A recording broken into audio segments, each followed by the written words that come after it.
Yo, what's up, y'all? It's your boy, Oaghaji, aka Oaghaji, and I'm back with another video. Now, before we begin this, as y'all know, that if y'all hear any background noises and talking, that's, and things like that, that's my family. You know what I'm saying? Ooh, excuse me. Oh, excuse me again. So, yeah, just want to let y'all know in advance before we begin this, if y'all hear any background noises. So, yeah, without further ado, let's continue. And today's video is going to be a review, and it's going to be on the mainland Chinese wuxia film, Eye for an Eye, The Blind Swordsman. And this was made in mainland China in 2023. And yeah, and it stars Tze Miao, or Tze Miu. As y'all, some of y'all might not remember him, but he was the dude. He was the kid that worked with Jet Li in New Legend of Shaolin and My Father is a Hero. Yep. He's all grown up now. I definitely remember him in his roles with Jet Li in those two films, especially My Father is a Hero. Yeah, so yeah, just want to let y'all know that the little kid that worked with Jet Li and New Legend of Shaolin and My Father's a Hero. Yeah, this is it. This is him right here, and he made a comeback since like I forgot, maybe the 2010s, I believe. I'm not too sure. Y'all can correct me if I'm wrong in the comments below, but it's been a minute. But yeah, without further ado, let's begin. And I'm going to read the synopsis of this film in the back of this DVD right here.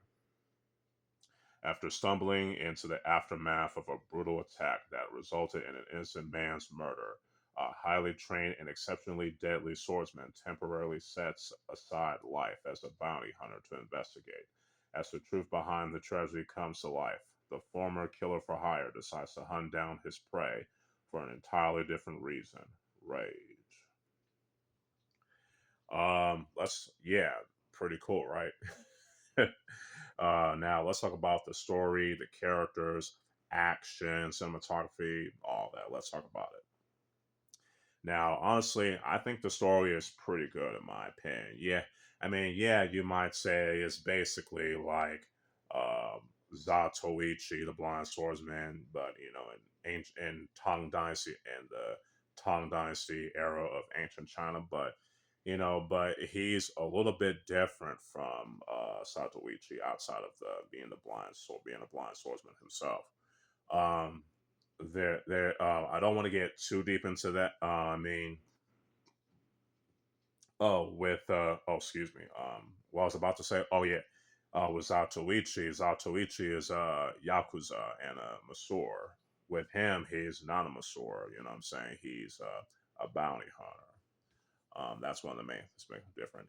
And the reason why he becomes blind is not what y'all might think. I don't want to get into that because, spoilers, you get me.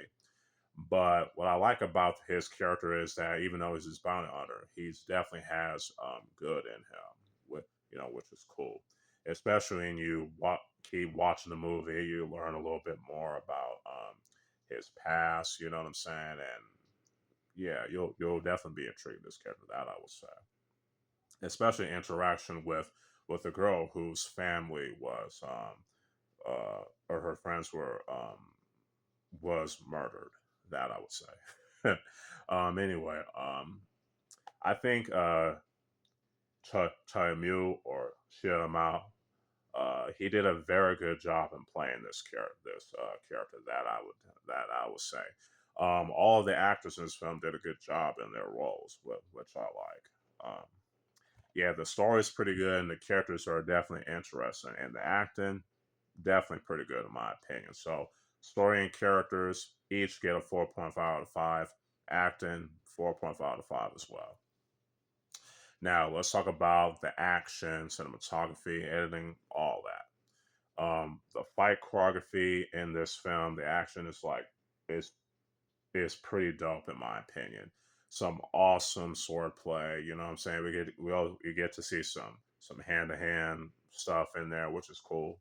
You know what I'm saying? Which I like as well. But it's mostly swordplay because which it makes sense because a lot of the martial arts has always been a thing in ancient times in China, and it was primarily weapons based, especially with the sword. You know what I'm saying? So it makes sense, around that time period. You know what I'm saying?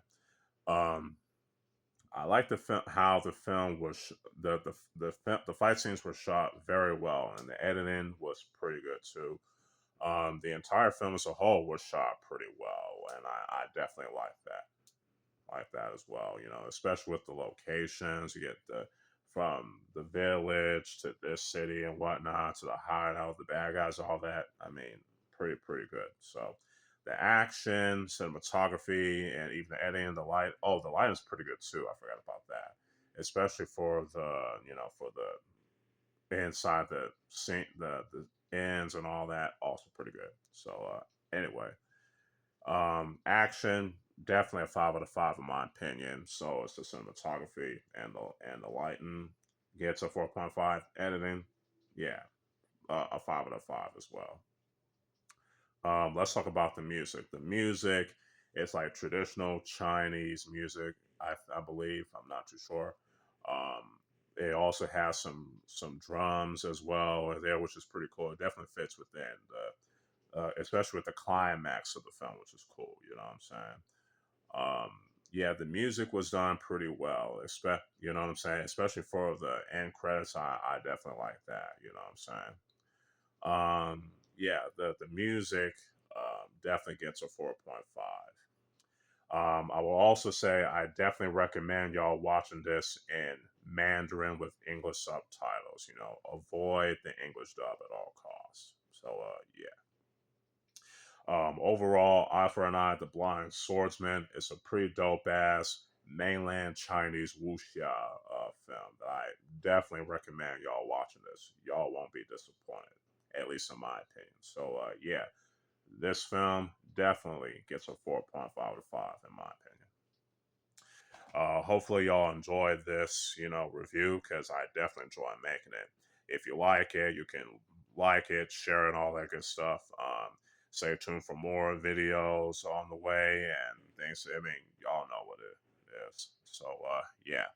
With all that being said, this is your boy Oaghaji, aka Oaghaji, signing out.